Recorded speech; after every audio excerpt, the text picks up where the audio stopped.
En principio, disculpar a Marieta, que tenía un pequeño contratiempo familiar, y aunque está por aquí, no va.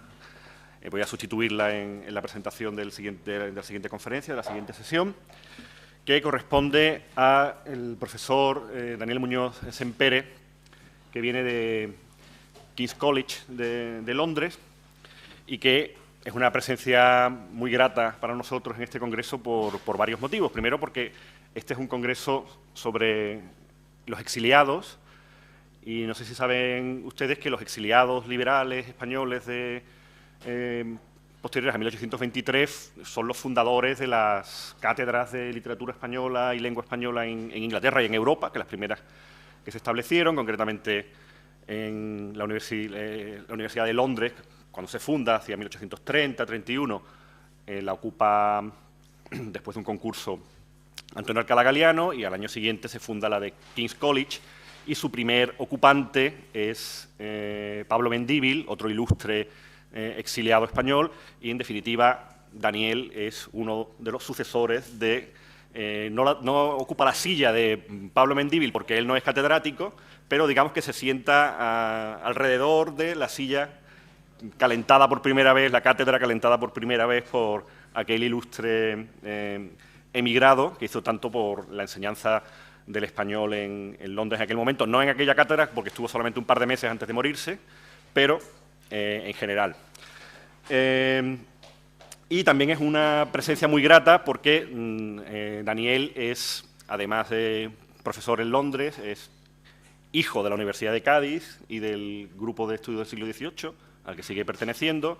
Él estudió su carrera de filología aquí en la Universidad de Cádiz, dentro de este ámbito de estudios, y con este grupo de profesores que también participamos en la organización de estos congresos. Luego hizo su doctorado en Birmingham y con una tesis que luego se publicó brillantemente, y es una publicación de referencia en su tema sobre la Inquisición como tema literario en España y en Europa en esta época de la que estamos hablando.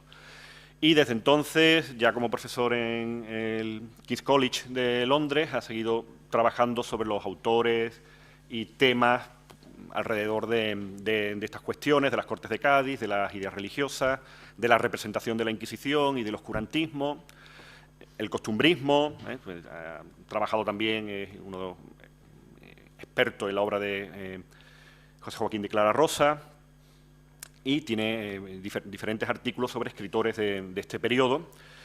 Y hoy va a hablarnos de, no tengo el programa delante, así que le voy a decir que se presente él mismo, va a hablarnos de... Pues de lo mismo, de la Inquisición otra vez, ¿no? Bueno, gracias, Fernando, por los motivos que has dicho. Obviamente estoy encantado de estar aquí, así que muchas gracias por haberme invitado. Lo que me he preparado es un poco una panorámica sobre cómo se articulan los discursos sobre la Inquisición en el sexenio absolutista. Es un tema que ya he tratado con anterioridad, pero ahora quiero centrarme un poco en una escala temporal menor, ¿no? Si ya he trabajado sobre la Inquisición como tema literario entre los siglos XVIII y XIX, quiero centrarme un poco en esta etapa, en la etapa del primer exilio, ¿no? Entre el XIV y el XX. Cuando Fernando VII vuelve a Valencia, una de las principales reivindicaciones que se le hacen, al menos por la gente que estaba allí, es la restauración de la Inquisición, ¿no?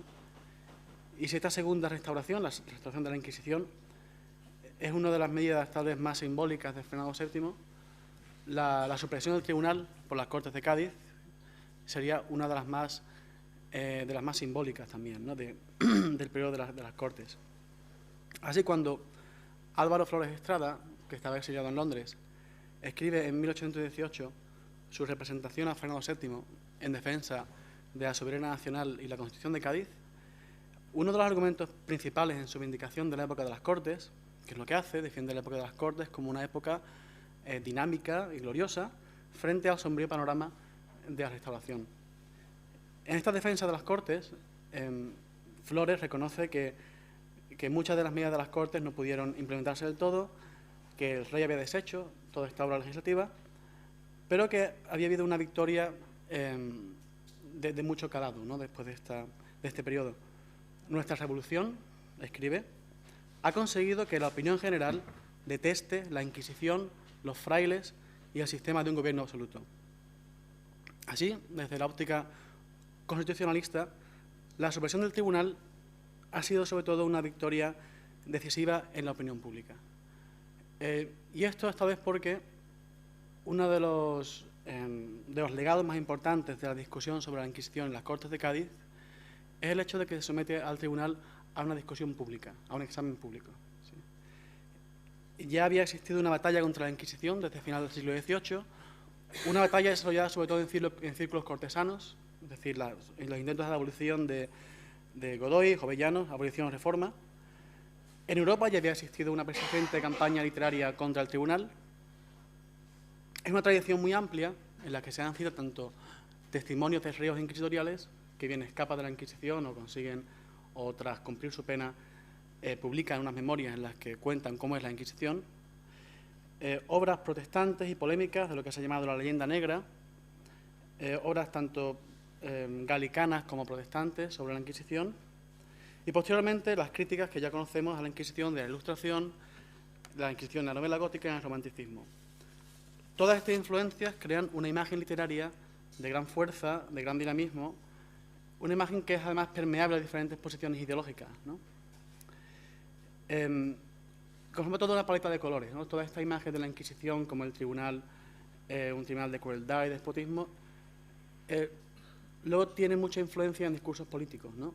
Así, cuando llegamos a las Cortes de Cádiz, si vemos que literatura de ficción sobre la Inquisición, como la Cornelia Bororquia o las obras de teatro sobre la Inquisición del teatro afrancesado, reproducen argumentos liberales ilustrados contra la Inquisición, también se da lo contrario, ¿no? En los debates parlamentarios sobre el tribunal, en la retórica política que se usa está muy influenciada tanto por la estética como por la ideología de la literatura contra la Inquisición, ¿no?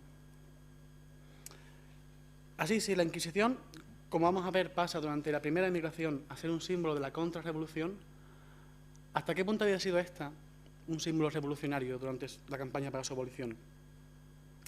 Como sabemos, la abolición del Santo Oficio fue hasta cierto punto cautelosa por las Cortes, pero a pesar de esto, desde un principio se consideró a la Inquisición como una especie de metonimia del antiguo régimen, ¿no? Una parte que representaba todo lo que el antiguo régimen tenía de antagonismo al constitucionalismo, ¿no? Se representaba siempre como un edificio, ¿no? Toda la complejidad burocrática e institucional del tribunal se reducía al edificio gótico de la Inquisición, ¿no? Y es gótico por un lado porque aparece mucho en la literatura gótica, ¿no? La literatura sobre la Inquisición, la novela sobre la Inquisición de las tradiciones góticas tanto inglesa como europea, pero también es gótico en el sentido del gótico literario, ¿no? Una de las definiciones de lo gótico que más consenso genera entre críticos literarios es la de lo gótico como un pasado encantado por un presente encantado por el pasado. Es decir, un presente en el que existe un pasado que amenaza ese presente, ¿no? En este sentido, lo que vemos cuando vemos esta literatura sobre la Inquisición es esa idea, la idea de un tribunal que pertenece a un pasado gótico bárbaro que amenaza un presente marcado por ideas ilustradas de progreso, ¿no?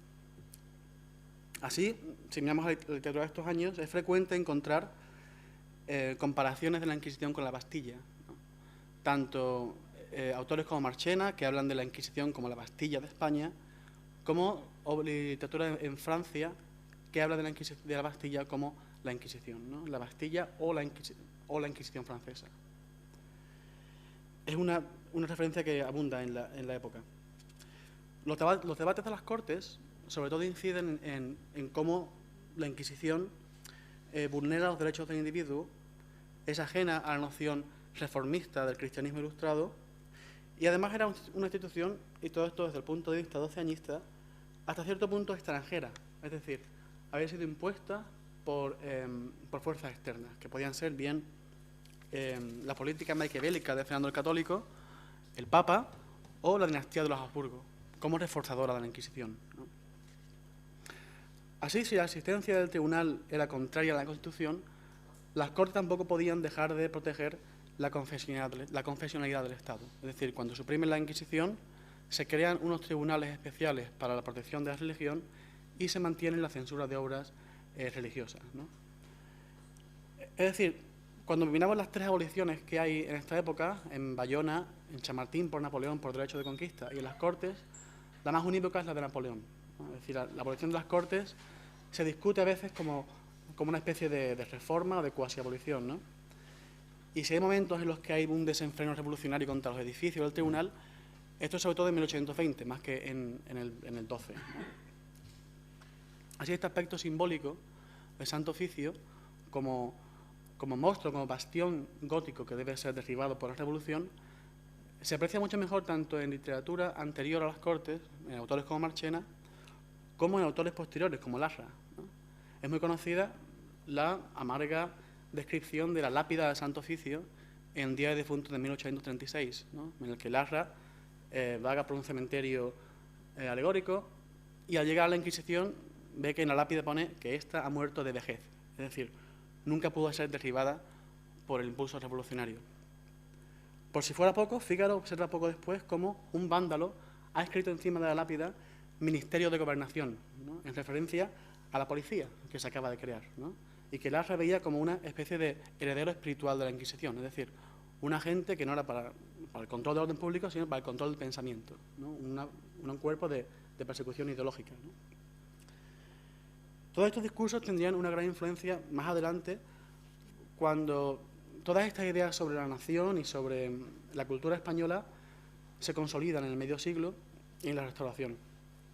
En autores como Modesto Lafuente, Ferrer del Río, Cánovas, Adolfo de Castro, es un tema muy importante, ¿no? Cuando se llega al establecimiento del Santo Oficio, en una época que se ve como gloriosa, que es la de los Reyes Católicos, siempre resulta problemático explicar cómo nace el Santo Oficio en lo que se consideraba como la primavera de la nación, ¿no? La España de los Reyes Católicos. Es un lugar problemático porque, por un lado, el Santo Oficio representa el lado más oscuro de la identidad nacional, es decir, la esclavitud del pensamiento y la sumisión a lo que se llamaba por entonces el elemento teocrático, ¿no? el clericalismo. Pero, por otro, es una institución consustancial a los orígenes de la nación y muy distintiva de la nación, ¿no?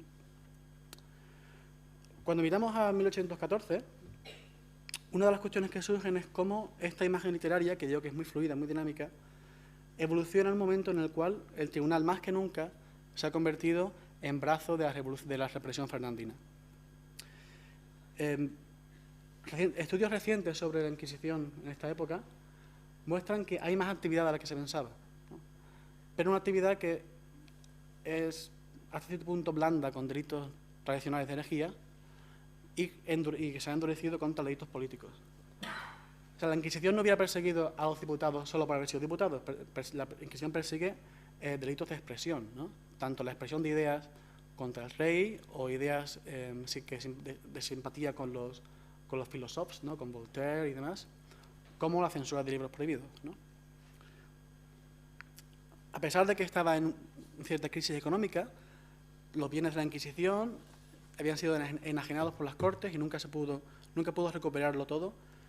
La Inquisición ahora tenía una especie de espaldarazo simbólico del rey, ¿no? El rey visitaba los tribunales de la Inquisición, le daba todo su respaldo, aunque fuera más bien simbólico, ¿no?